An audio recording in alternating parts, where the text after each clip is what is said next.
Right, we're here with the Telford Tiger, the Don of Donington, and as I said to Frank the other day, the true success story of British boxing at the moment. It's not bad going, is it? Yeah, it's going all right, but plenty more to come. Made me more hungry and realised I got my foot in the door now to touching the top, and that's what I want. I want not just be remembered in my hometown, I want to be remembered in British boxing, and I feel like a few more good performances and a few more strong years doing what I'm doing, and I will succeed in that. Is this the right time to take you out of Telford and plonk you down in Manchester and give all your people a bit of an away day? Yeah, it's been great in Telford, 3 back-to-back main events.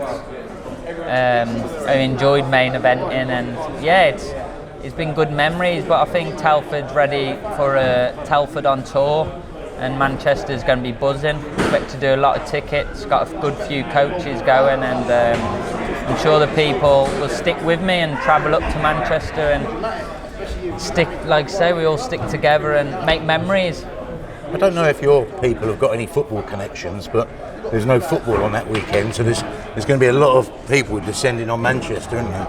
Yeah, football's big. We're close to Wolverhampton, and we have Telford as well. But yeah, I think when I fight, a lot of people, friends and family, put it as priority, which is great for me. And we're going to look back in years to come. Do you know what I mean? This is just going to be another memory of the career we're going on, and it's not finished yet. So they've been to every fight, most of these people that come to watch me, and I'm sure they're going to be at this one. It's not finished yet. You're only about 26, 27, aren't you? Yeah, 27. Young 27 though, aren't I? Yeah, especially with those new teeth. Young 27, that's it. Those little shiny pearlers. Did you go to Turkey to get them? Yeah, I did, yeah. Really? Do you know why? Bloody saved me about 25 grand difference. How long do you have to stay there to get it done and all that? Stayed there a week, it was good, man. Went to a hotel, stayed nice. You have to sort of walk around sort of sucking your gums for a while, sort of when your teeth are missing and all that? Not smiling? Nah, you have like temporaries on it. It was a good experience. It was fucking painful. Was it? It was painful, yeah. I didn't know it'd be that painful, but I'm happy now it's done. And yeah, just hoping no one takes them out. Yeah, that's true. You should have them insured, really, shouldn't you? Yeah. Talking to people who wanted to take your teeth out, young Jason, last fight, that was supposed to be a tough fight. I mean, but you said to me in the build-up, I want to go back to that, what I was remembered for, those big knockouts, those early knockouts that people used to rave about. You said, I want to get back to that. And you really did, didn't you? Yeah, that was playing on my mind a lot, because I feel like I fought Bluter and Leach, 2 different styles of fighting, and I was comfortably winning and didn't put my foot on the gas. And this one I wanted to remind people I'm not just a good boxer, I am strong. And like when we were boxing in Birmingham 2-3 years ago, I was showing that I could punch, and it never went anywhere, but I was pacing myself. 2 quick knockouts, didn't you? Yeah, I was pacing myself really, and you know, when you're ahead, you don't take daft risks, and yeah, it paid off. I won, and I got the t-shirt for 12 rounds, so I know I can do 12 rounds at a good pace. You're probably right. You were starting to get characterised as a 12-round fighter who does the right things to win a fight on points, weren't you? Yeah, and this one, I think, the last one, I've reminded people that I can be a dog and I can punch. So, yeah, I'm looking to carry that on. I've done 1 fight this year, 1 round, and I'm looking to do no more than 4 rounds with the year out. So, this Italian best to have a big heart and some big balls, because he's going to need them on the 18th of November. La Famina, he's the EBU champion, or the EU champion, isn't he? Yeah, I'm the EBU. Yeah, I don't know. He's the EU champion. Yeah. He's unbeaten. What have you seen in him or had a look at? What's your dad seen? Yeah, my dad's watched him. Leave it to my dad, really. He's the master, as you can see, with the last couple of fights. But I did watch him myself. I ain't one of them fighters that say, I don't watch him. I've had a little look. He's orthodox, he's there to be it. And in my head, this not being cocky or anything, I just generally believe this is my time. I'm on my way to becoming world champion. Done my last fight, put my gum shield back in, egg guard back on, back in the gym, throwing leather. and keeping that same attitude. Do you know what I mean? We've come up as on a council estate like many boxers. Lived with my mum, single mum. We had hard times, you know what I mean? And it motivates me massively to make better times for me and my people, you know what I mean? My family, my wife, my mum, my dad. I want to change it all, and I can do that with this boxing. So well on your way. I don't care about anything in this world bar this right now. Do you know what I mean? And my family and boxing's the only thing. I've got my head down, tunnel vision, and yeah, I believe I'll be world champion doing the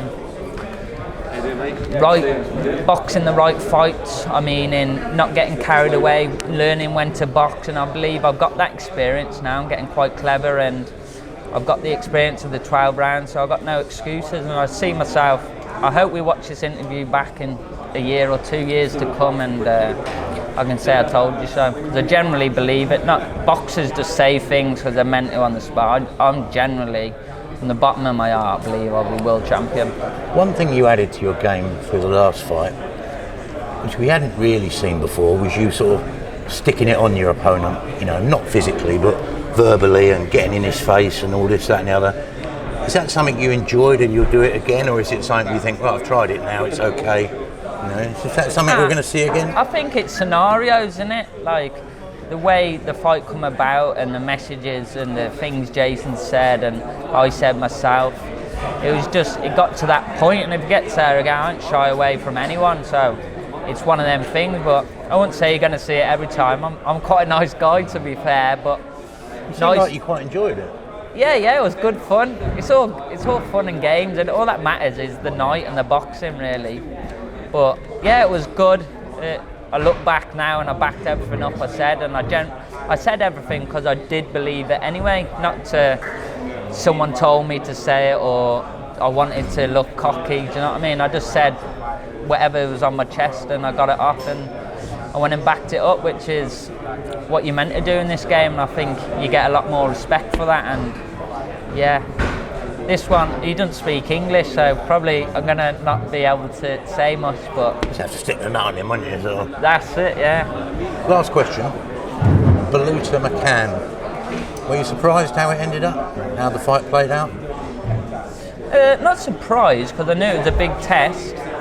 I wanted McCann to do the business, because it is a big fight for us, and I got respect for McCann. I like McCann.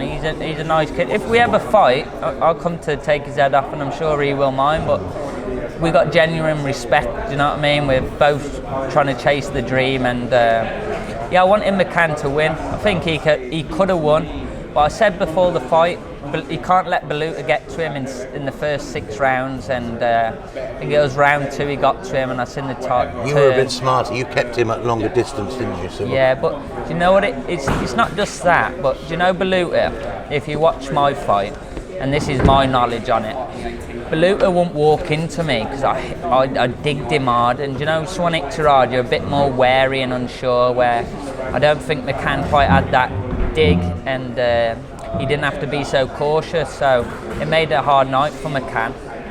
He tried to box at times, but Baluta was reckless, and I think that was due to not caring about the power coming back. He doesn't care, does he? No. Liam, thank you very much. Wish you all the best for the 18th, and we hope to see a stadium full of Telford people, and hopefully they can be as noisy as they are at the International Centre. Yeah, you sure will. They'll be there, loud and proud as always, and I'm going to back it up by another knockout. That's my plan. Last question, actually, one more. How long are you good at featherweight? Super bantam. Super bantam, sorry. Yeah. I don't know, man.